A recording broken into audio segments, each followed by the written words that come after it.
ഇപ്പോൾ ബി.ജെ.പി. ജില്ലാ president V Rajesh, മധു മുല്ലശ്ശേരി എന്നിവർ മാധ്യമങ്ങളെ കാണുന്നു. വിവിധ സംഘടനാ ചുമതലകൾ വഹിച്ച് ഇടതുപക്ഷ പ്രസ്ഥാനത്തിൽ പ്രവർത്തിച്ചിരുന്ന നൂറുകണക്കിന് സഹപ്രവർത്തകർ ഇപ്പോഴും അദ്ദേഹവുമായിട്ട് ബന്ധം വയ്ക്കുന്നു. അപ്പോൾ അദ്ദേഹത്തിന്റെ തിരുവനന്തപുരം ജില്ലയിലുള്ള യാത്ര, ബി.ജെ.പി. സംസ്ഥാന സമിതി അംഗം എന്നുള്ള തരത്തിൽ അദ്ദേഹം നടത്തുന്ന യാത്ര ഇടതുപക്ഷ ജനാധിപത്യ മുന്നണിയുടെ, പ്രത്യേകിച്ച് CPM-ന്റെ പല പ്രദേശങ്ങളിലും CPM-ന് ആശങ്ക സൃഷ്ടിച്ചിരിക്കുകയാണ്.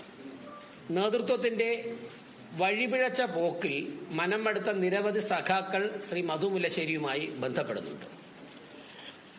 ഞങ്ങൾ അതിന്റെ എല്ലാ സാധ്യതകളും പ്രയോജനപ്പെടുത്തുന്നുണ്ട്. അപ്പോൾ അക്കാര്യങ്ങൾക്ക് തടയിടുക എന്നുള്ള ഉദ്ദേശത്തോടു കൂടി തിരുവനന്തപുരം ജില്ലയിൽ മാർക്സിസ്റ്റ് പാർട്ടി ഇതുവരെയും കാട്ടിയിട്ടില്ലാത്ത തരത്തിൽ ആ പാർട്ടിയിൽ നിന്നും പുറത്തു വന്ന ഒരു വ്യക്തിയെ തേജോവധം ചെയ്യുവാനും വേട്ടയാടുവാനാണ് ശ്രമിക്കുന്നത്. അത് CPM ജില്ലാ സെക്രട്ടറി ഉൾപ്പെടെയുള്ള നേതാക്കന്മാർ വാക്കുകൾ കൊണ്ട് പലപ്പോഴും പറഞ്ഞിരുന്നു. അതിന് ശ്രീ മധു മുല്ലശ്ശേരി തന്നെ ആദ്യ ദിവസങ്ങളിൽ മറുപടി പറഞ്ഞു. പിന്നീട് എല്ലാ കാര്യങ്ങൾക്കും മറുപടി പറയേണ്ട കാര്യമില്ല എന്ന് കരുതി ഞങ്ങളത് വിട്ടുകളഞ്ഞു. അപ്പോൾ അതിലൊന്നും പതറാതെ ശക്തമായി മുന്നോട്ട് പോകുന്നതിന്റെ വേവലാതിയിൽ പോലീസിനെ ഉപയോഗിച്ച് അദ്ദേഹത്തെ കള്ളക്കേസുകൾ കൊടുക്കുവാനാണ് CPM നേതാക്കന്മാർ ശ്രമിക്കുന്നത്. കല്ലുവച്ച നുണകളാണ് ഓരോ ദിവസവും പറയുന്നത്. അത് ഏറ്റുപറയാൻ ചില പോലീസ് ഉദ്യോഗസ്ഥന്മാരും കൂടി കൂടുമ്പോൾ, അതിനവർ നിയമം ഉപയോഗിക്കുമ്പോൾ തീർച്ചയായിട്ടും ഞങ്ങൾ ശക്തമായി പ്രതിരോധിക്കാൻ തീരുമാനിച്ചിരിക്കുകയാണ്. മാത്രവുമല്ല, ശ്രീ മധു മുല്ലശ്ശേരിക്കെതിരെ കള്ളക്കേസുകളുമായി മുന്നോട്ട് പോവുകയാണെങ്കിൽ CPM വളരെ വലിയ വില തിരുവനന്തപുരം ജില്ലയിൽ കൊടുക്കേണ്ടി വരും. കള്ളക്കേസുകൾ ചമയ്ക്കുന്ന പോലീസ് ഉദ്യോഗസ്ഥന്മാരെ ഉൾപ്പെടെ ഞങ്ങൾ രാഷ്ട്രീയമായും നിയമപരമായും ഞങ്ങൾ നേരിടും. കാരണം ഇപ്പോൾ കഴിഞ്ഞ കുറച്ച് ദിവസങ്ങൾക്ക് മുമ്പ് അദ്ദേഹത്തിനെതിരെ ചില കേസുകൾ എടുക്കുന്നതുമായി ഞങ്ങൾക്ക് വിവരങ്ങളുണ്ടായിരുന്നു. അപ്പോൾ അദ്ദേഹം ഒന്ന് രണ്ട് ഉദ്യോഗസ്ഥന്മാർ ബന്ധപ്പെട്ടപ്പോഴേക്കും അവരോട് വസ്തുതകൾ പറഞ്ഞു. ഇന്നലെ ചില മാധ്യമങ്ങളിലൂടെ അദ്ദേഹത്തിനെതിരെ ജാമ്യമില്ലാ വകുപ്പ് പ്രകാരം കേസ് രജിസ്റ്റർ ചെയ്തതായിട്ട് ഞങ്ങൾക്ക് വിവരങ്ങൾ ലഭിച്ചു. FIR എടുത്തിട്ടുണ്ടെന്നാണ് വിവരം ലഭിച്ചത്. ഇന്നിപ്പോൾ ചില പത്രങ്ങളിൽ ആ വാർത്ത വന്നിട്ടുമുണ്ട്.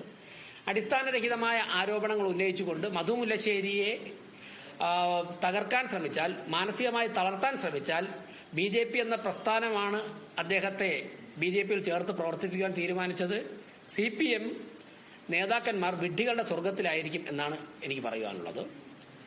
അപ്പോൾ ബാക്കി അദ്ദേഹം പറയും. അതിനുശേഷം ചില പരിപാടികൾ ഞങ്ങൾ ആലോചിച്ചിട്ടുണ്ട്. അക്കാര്യങ്ങളെ പറയാം. ഇതുമായിട്ട് പറയുമ്പം നേരത്തെ പറഞ്ഞതുപോലെ ഞാൻ CPM-ൽ നിന്ന് വിട്ടതിന് ശേഷം നിരന്തരമായ ഇല്ലാക്കഥകൾ അല്ലെങ്കിൽ ആരോപണങ്ങളാണ് നിരന്തരമായി CPM-ന്റെ ജില്ലാ സെക്രട്ടറി പറഞ്ഞുകൊണ്ടിരിക്കുന്നത്.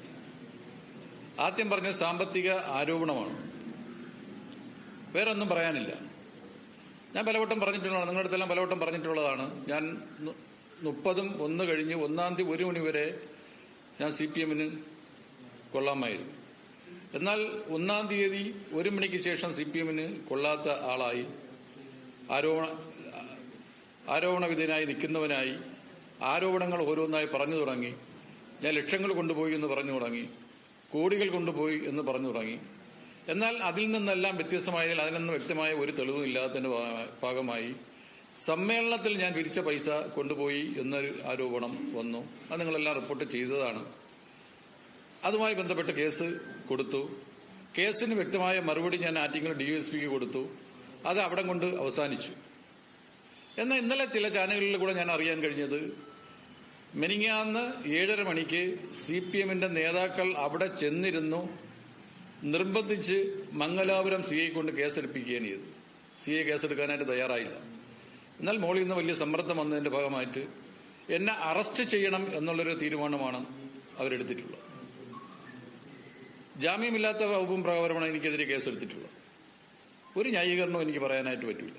എന്താണ് ഞാൻ ചെയ്ത തെറ്റ് എന്ന്? ഞാൻ ചെയ്ത തെറ്റ് CPM-ൽ നിന്ന് മാറി ദേശീയ പാർട്ടിയായ BJP-യിൽ ചേർന്നു എന്നൊരു തെറ്റ് മാത്രമേ ചെയ്തിട്ടുള്ളൂ.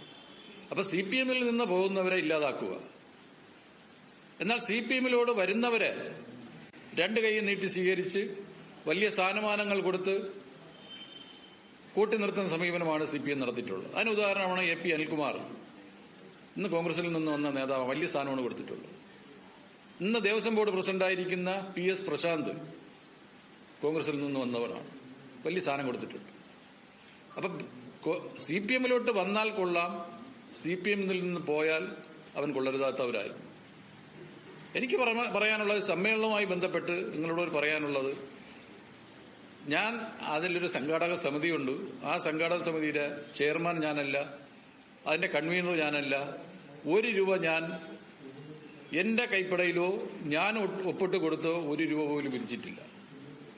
ഞാൻ ആദ്യം അവർ പറഞ്ഞത് 7 ലക്ഷം രൂപയാണ് പറഞ്ഞത്, പിന്നെ അത് 3 ലക്ഷം രൂപയായി. ഇപ്പൊ 1 ലക്ഷം രൂപയെങ്കിലും കൊടുക്കണമെന്നുള്ളതാണ് അവസാനം വന്നിട്ടുള്ള ഡിമാൻഡ്. എനിക്കെങ്ങനെ കൊടുക്കാൻ കഴിയുന്നത്? ഞാൻ ഇന്ന് BJPയുടെ സംസ്ഥാന കമ്മിറ്റി അംഗമല്ല. ഞാൻ എങ്ങനെ കൊടുക്കാനായിട്ട് കഴിയും? അപ്പൊ മാനസികമായി എന്നെ തളർത്തുക, അതിലൊന്നും തളർന്നു പോണ ഒരാളല്ല മുല്ലശ്ശേരി മധു എന്ന് പറയുന്ന ഒരു രാഷ്ട്രീയ പ്രവർത്തകൻ. ഏതാണ്ട് 10-42 വർഷക്കാലം ജനങ്ങളുടെ ഇടയിൽ നിന്ന് പൊതുപ്രവർത്തനം നടത്തി വന്നിട്ടുള്ള ഒരാളാണ് ഞാൻ. അതുകൊണ്ടാണ് CPMൽ നിന്ന് പലരും എന്നെ, ഏരിയ സെക്രട്ടറിമാർ എന്നെ ബന്ധപ്പെടുന്നുണ്ട്, ജില്ലാ കമ്മിറ്റി അംഗങ്ങൾ എന്നെ ബന്ധപ്പെടുന്നുണ്ട്. പക്ഷെ അവരെല്ലാം ഒരു ചട്ടക്കൂടിനകത്ത് നിൽക്കുകയാണ്, ഈ ഭരണത്തിന്റെ തണലിൽ നിൽക്കുകയാണ്. ഞാൻ നേരത്തെ പറഞ്ഞിട്ടുള്ള അവരെല്ലാം ഇല്ലായ്മ ചെയ്യും എന്നാണ് അവരെല്ലാം ധരിച്ചു വെച്ചിരിക്കുന്നത്. അതാണ് എന്നിലും കണ്ടുകൊണ്ടിരിക്കുന്നത്. ഇല്ലാ കഥകൾ പറഞ്ഞ് കേസെടുക്കുക. നിങ്ങൾക്കറിയാം, സമ്മേളനവുമായി ബന്ധപ്പെട്ട് വന്നിട്ടുള്ള ആരോപണങ്ങൾ നിങ്ങളെല്ലാം റിപ്പോർട്ട് ചെയ്തിട്ടുള്ളവരാണ്. ഞാൻ പെട്ടിയും കൊണ്ടുപോയി എന്നാണ് പറയുന്നത്. ഈ ജോയിക്ക് മുമ്പ് പാർട്ടിയിൽ വന്ന ആളാണ് ഞാൻ. ജോയ് ജില്ലാ സെക്രട്ടറി ആയിട്ട് വന്നിട്ട് ഇപ്പൊ ഏതാണ്ട് 1 വർഷമേ ആയിട്ടുള്ളൂ. എന്തിനാ ഞാൻ പെട്ടിയും കൊണ്ടുപോകുന്നത്? 8 കൊല്ലം ഞാൻ പാർട്ടി ലോക്കൽ കമ്മിറ്റി സെക്രട്ടറി ആയിരുന്നു, അപ്പൊ ഒരു പെട്ടിയും കൊടുത്തില്ല. 6 കൊല്ലം ഞാൻ പാർട്ടി ഏരിയ സെക്രട്ടറി ആയി, ഒരു പെട്ടിയും കൊടുത്തില്ല.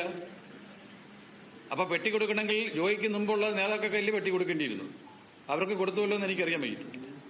പിന്നെ സാമ്പത്തിക ആരോപണം. ഒരു ഏരിയ സെക്രട്ടറിക്ക് എത്ര രൂപ കിട്ടുമെന്ന് എനിക്ക് അറിയാൻ കഴിയുന്നില്ല. ഒരു ഏരിയ സെക്രട്ടറിക്ക് ഇത്ര രൂപ കിട്ടുമെങ്കിൽ, ഇത്രയും ഭീമമായ തുക കിട്ടുമെങ്കിൽ, ഇന്ന് ജില്ലാ സെക്രട്ടറിയായ ജോയിക്ക് എന്തുമാത്രം പൈസ കിട്ടും? അപ്പൊ ആ അനുഭവമായിരിക്കാം അദ്ദേഹം പറയുന്നത്. എനിക്ക് സാമ്പത്തികമായ ഒരുപാട് പൈസ ഞാൻ ഉണ്ടാക്കുന്നു. ഞാൻ ഒരു ഏരിയ സെക്രട്ടറി മാത്രമേ ആവുന്നു. ജില്ലാ സെക്രട്ടറി അങ്ങനെയാണ്. ജോയി എന്ന് പറയുന്ന ജില്ലാ സെക്രട്ടറി ഇന്ന് തിരുവനന്തപുരം ജില്ലയിൽ 19 ഏരിയ കമ്മിറ്റി നയിക്കുന്ന ഒരാളാണ്. ഭരണതലത്തിൽ MLA ആണ്. അപ്പൊ ജോയിക്ക് കിട്ടുന്നത് കൊണ്ടായിരിക്കാം അദ്ദേഹം വീണ്ടും എല്ലാവരെയും അങ്ങനെ സംശയിക്കുന്നു. അതാണ് എനിക്ക് അതുമായിട്ട് ബന്ധപ്പെട്ട് പറയാനുള്ളത്. അപ്പൊ ഓരോ കാര്യങ്ങൾ പറയുമ്പോഴത്തേക്ക് കാര്യകാരണം പറയാനുള്ള, സഹിതം പറയാനുള്ള ഒരു ജാഗ്രത ജില്ലാ സെക്രട്ടറി എന്നുള്ളതിൽ ജോയി കാണിക്കുന്നു. ഞാൻ ഒരു പെട്ടിയും കൊണ്ടുപോയിട്ടില്ല. പിന്നെ അദ്ദേഹം പറഞ്ഞെന്താ? പെട്ടി സ്പ്രേ കൊണ്ടുവന്നു, 50,000 രൂപ കൊണ്ടുവന്നു. 50,000 രൂപ കൊണ്ടുവന്നു അദ്ദേഹം എങ്ങനെ മനസ്സിലാക്കിയത്? 50,000 രൂപ ആയതുകൊണ്ടാണോ അദ്ദേഹം വാങ്ങാത്തത്? 50,000 രൂപയുടെ വില മാത്രമേ ജോയിക്കുള്ളൂ. 50,000 രൂപയാണെന്ന് എനിക്കറിയാനായിട്ട് പറ്റുന്നില്ല. ഞാൻ അങ്ങനെ കൊണ്ടുപോയിട്ടില്ല. അപ്പൊ ജോയി പറഞ്ഞതാണ്, സമ്മേളനത്തിൽ പറഞ്ഞാൽ, നിങ്ങൾ റിപ്പോർട്ട് ചെയ്തതാണ്. 50,000 രൂപ കൊണ്ടുവന്നു, പെട്ടിയിൽ സാധനങ്ങൾ കൊണ്ടുവന്നു. എനിക്ക് ചോദിക്കാനുള്ള ജോയിയുടെ അടുത്ത്, ഈ 50,000 രൂപയാണെന്ന് ജോയി എങ്ങനെ മനസ്സിലാക്കാൻ ഇറക്കി വിട്ടു എന്നാണ് പറയുന്നത്. ഒരു കാരണവശാലും എനിക്ക് ജോയിയുടെ അതിന്റെ കാര്യമില്ല. ഞാൻ ജോയി വരുന്നതിന് മുമ്പ് പാർട്ടി ഏരിയ സെക്രട്ടറിയാണ്.